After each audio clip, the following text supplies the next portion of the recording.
Question is that the bill be now read a second time. Mr. Lewison.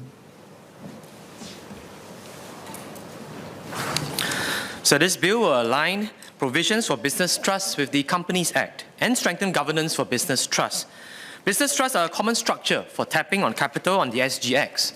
The proposed amendments to strengthen governance of business trusts are welcome. I have clarifications on two areas.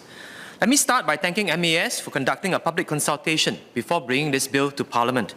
Public consultations not only show that the government is keen to listen, but they also help our government agencies guard against blind spots they may have during the policy-making process. I also thank MAS for publishing a response paper to this public consultation. This gives respondents the assurance that their feedback is heard loud and clear.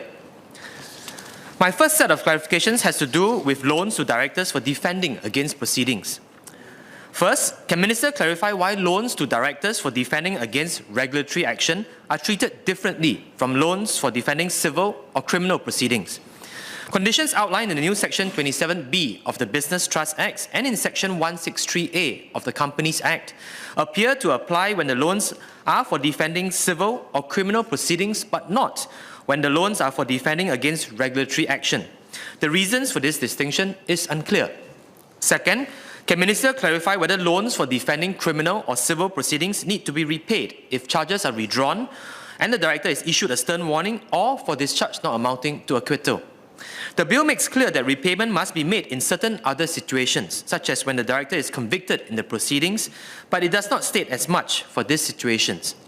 Third, it is common for a defendant in criminal proceedings to be convicted on some charges but acquitted on others. Similarly, in civil proceedings, a defendant may succeed on certain heads of claim but not others. Can Minister clarify how repayment should be treated in such cases? Will the director be required to repay only part of the loan? Alternatively, will the need for repayment be determined by whether the director has succeeded overall in the criminal or civil proceedings? If this is the case, how will overall success be determined? Is this determined by the number of charges or claims or the severity of the charges or claims that the director succeeds on? My second set of clarifications has to do with a trustee manager's duty to maintain information.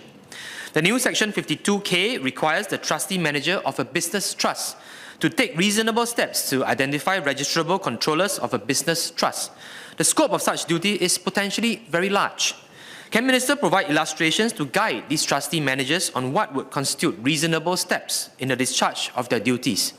Also, can Minister clarify whether the new Section 52N applies to someone who knows or ought to know that someone else may be a registrable controller? If not, can Minister explain why the new Section 52K, which enforces a similar requirement to disclose information, does not apply to such a person?